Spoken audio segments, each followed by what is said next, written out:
안녕하세요, 여러분. Hi, guys. 오랜만이었죠? It's been a long time that I posted on my channel. Today, I think I will talk in English because that's the language I'm most comfortable with. And especially for today's topic, I want to talk about my experience as an ex-overweight, very overweight, obese person in South Korea. And if you guys can relate to what I'm saying, please leave it in the comments below. This is just my experience, and of course, everybody's experience is different. The way that I lived my obesity in Korea was not very positive. So my experience was pretty much all the time negative. But maybe for you, you're very comfortable in your body and you didn't experience the same issues that I had. So if you are that kind of person, then kudos to you. You're very strong and I admire you for that. And yeah, so this is gonna be my story, and maybe it can help some people who want to go to Korea, what they can expect once they go there. But I think eventually everything comes down to your own attitude and your way of dealing with challenges. At that time, I was not as mentally strong as I am now. Of course, I still struggle with my body and self-image now, but I'm doing a lot of work on myself and I'm improving that. So maybe if I went now to South Korea, it would be different than how it was for me 10 years ago. So yeah, I went to Korea for the first time exactly 10 years ago. It was 2013. And at that time, actually, I was the same weight that I am now, but I looked very, very different, completely different. I looked more chubby because I was younger, so I had a lot of more baby fat. Now I'm, almost a woman, I would like to say. So the way I carry my weight is different. And I've done a lot of gym and exercise, so my body has changed its shape over the years. And yeah, so when I went to Korea now, I'm not ashamed to tell my weight anymore. I should be proud of it because maybe some of you have watched my channel. If you haven't, please go check the shorts version. I have lost like around 50 kilograms. So I was around 66 when I went to Korea. Then I gained 50 kilograms and I reached like 116.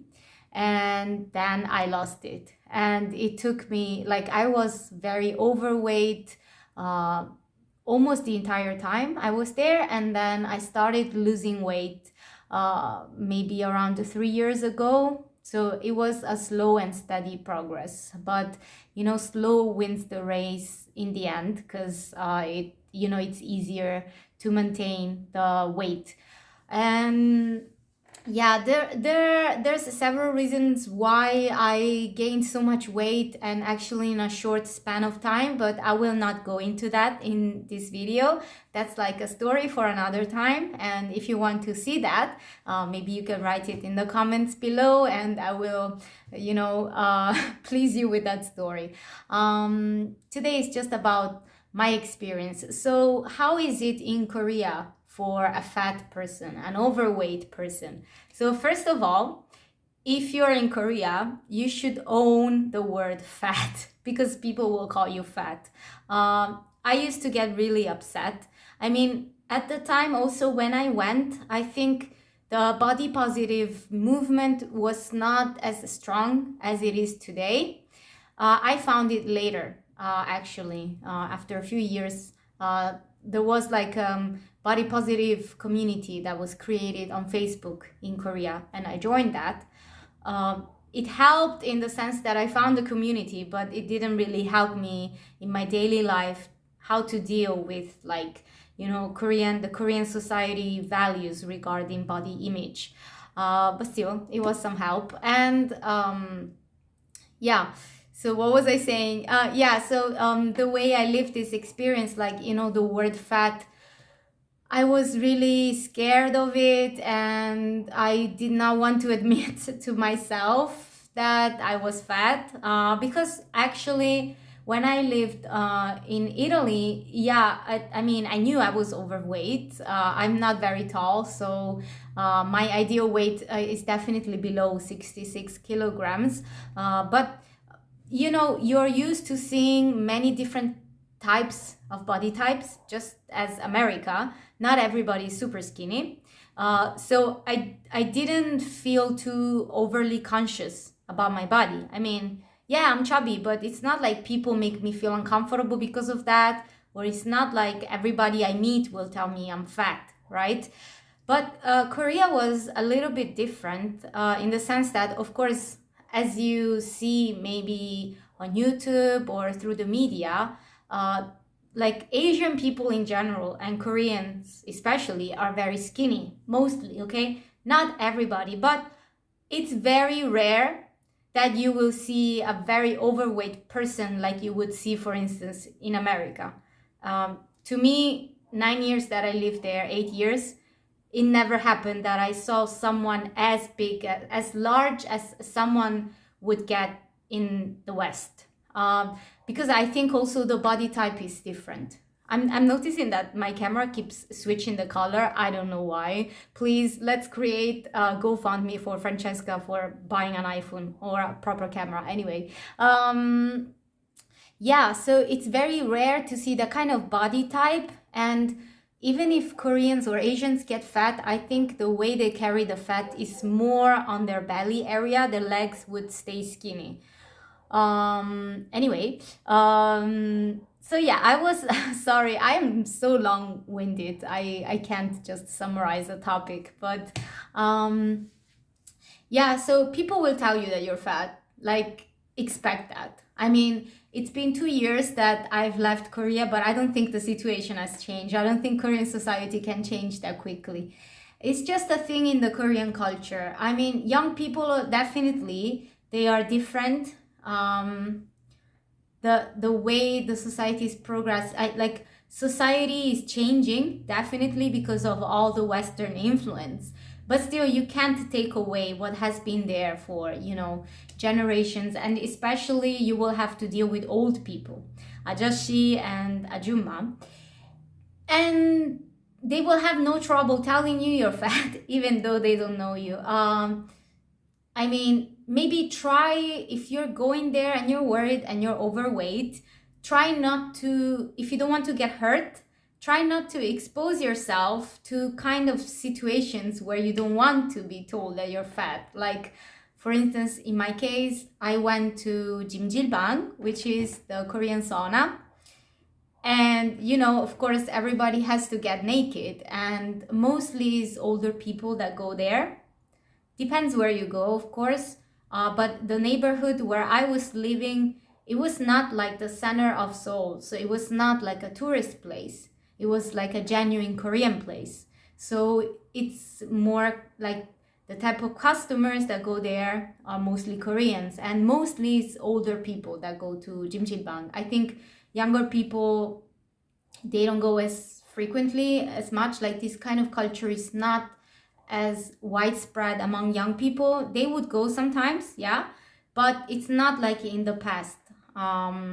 It's different, for instance, from Japanese culture, that everybody loves to go to onsen and this kind of hot springs. It's a very Japanese kind of culture. In Korea, I feel like it's a little bit different. And yeah, so I went there and all the customers were like ajummas. And, you know, Koreans, maybe they will tell you that they do that because they want to get closer to you, maybe. But I feel like older people also come with a sense of entitlement, that because they are older, they think they can tell you, you know, what they think without really worrying about being rude. Because, you know, the Korean society is like, the hierarchies in Korean society are still very strong. That comes from the Confucian tradition, right?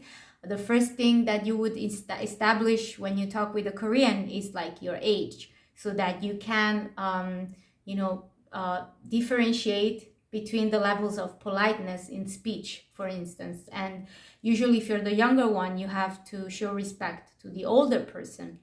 So if some old person, especially ajumma or ajashi, they tell you something, it's very hard for you to, rebut what they say because of this cultural thing.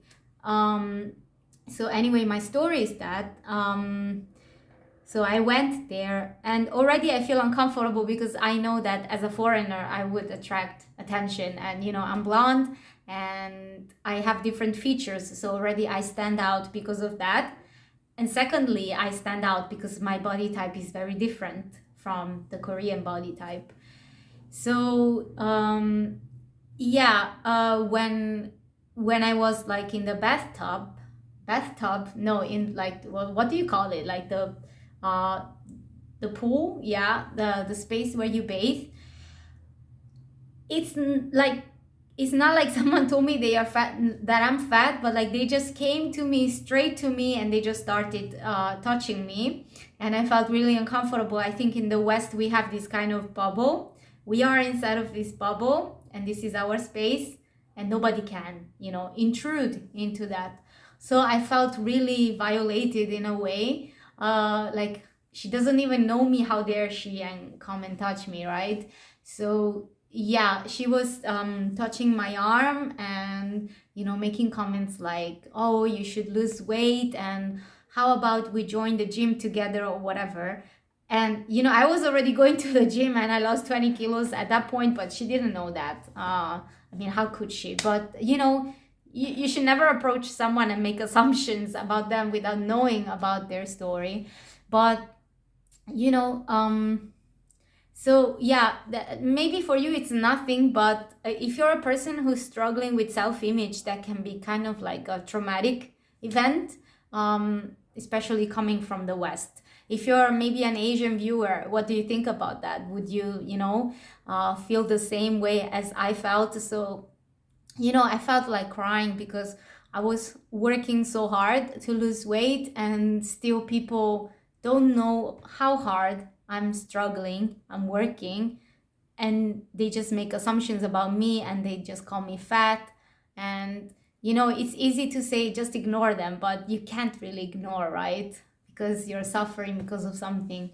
So yeah, that was one of the experiences. And if you go around for shopping, for instance, it would be definitely hard to find your size. I mean, even if you're a regular Western size, even now with my weight, probably I would have some troubles. I think now it's better than it was before when I left, at least. The oversized fashion was like popular. So there were many oversized t-shirts, many oversized dresses. That's kind of like, not vintage, but that's like, I don't know, it was just popular. I think still it's popular to wear this kind of oversized clothes. I think also in Japan I've seen that. I'm not sure about China, but anyway, if you buy something oversized for Koreans, then it would fit you fine. So when I left, I was like maybe 85 kilograms. 79. I think I reached 79. Wow, that was a long time ago. I could find some dresses. Yes, I could. Oversized. Of course, the shape is not the best because oversized is just like straight, so it doesn't really flatter your silhouette or image. But you do what you can do and you find what you can find. So yeah, I could find some dresses. So if I went now, definitely it would be easier. The problem probably is your bottom part, like your if you want to find skirts, maybe it's easier. Maybe for pants it can be a little bit harder, but it all depends. It all comes down to your body shape. I'm a pear shape, so for me it's hard to find. Maybe if you're apple shape, it can be easier to find pants, but harder to find t-shirts, for instance. So I will tell you just one experience that I had, but I had many actually of the kind that when you go around shopping, or especially like in the shops, nobody would really tell you that much. But if you go to a marketplace like in Dongdaemun, or just some 시장, traditional market, or like just like clothes, the how do you call it, like the underground shopping, they are not shopping centers, but like the in Korea, in the subway stations, when you go underground, jiha, there's like some shops that mostly sell clothes or accessories, and there's actually one really big in Gangnam. There's like the Kosok bus terminal, and it's full of clothes and shoes shops. And it can be like, since they are more traditional kind of retails, it's more common that the shop owner will come out, and if they see you looking at something, they will tell you like, they will try to make you buy, right? And maybe, or ask you like, do you need help, and do their job. And it can happen when you go to these kind of places that if you look bigger, they will just straight tell you to your face, we don't have your size, which is, to me, was really rude, because like, maybe it's not even in your interest, because maybe I want to buy for someone else. Maybe I just want to look because I like eye shopping. Like, you don't know why I'm here, right? But they, against their own interest, they come to you. Like, it happened to me so many times that I see some cute t-shirt with some like, Totoro or some cute character. And, I just like looking at it, it looks cute. And they just come out and ruin the dream for me. And they will just tell me, like, oh, we don't have your size. Like, oh, big size. They will say, sorry. They will say, big size 없어요, big size 없어요. Like, we don't have big size. How would you feel if someone tells you that? I just, left. I just feel like leaving, and it just ruins the mood for me. On the subway, I didn't really have particularly bad experiences, like someone leaving their seat because I take too much space. That never really happened for me. I mean, maybe sometimes I would feel someone next to me trying to like squeeze to make more space for me, but maybe also because I'm a girl, nobody really told me anything. But yeah, I didn't really have any bad experience about that. It was mostly me feeling really conscious about how big I was. And maybe sometimes I wouldn't even sit down because I would think, I take too much space, so I might make other people uncomfortable. So I didn't sit down because of that reason, or to avoid feeling the people next to me getting uncomfortable. So yeah, I can't think about other cases, but yeah, I'm sure there are many others, but that's like the two ones that I can think on top of my head. And this video has gotten already really long. Anyway, if you stuck to me until the end, I hope you enjoyed listening to me. And if you're curious about me and my life, I mean, I have 8 years, a little bit more maybe, of experience living in Korea. So I have many stories. It's hard for me to think about something because for me, it was my normal life. So I of course, I had some cultural shocks at the beginning, but then as you live there, everything becomes normal. So I'm having reverse culture shocks actually now that I'm living back in Italy, because the rhythm of life is just different and things work differently here, and the way I interact with people is different. So if you have questions also regarding this topic, you can leave it in the comments below.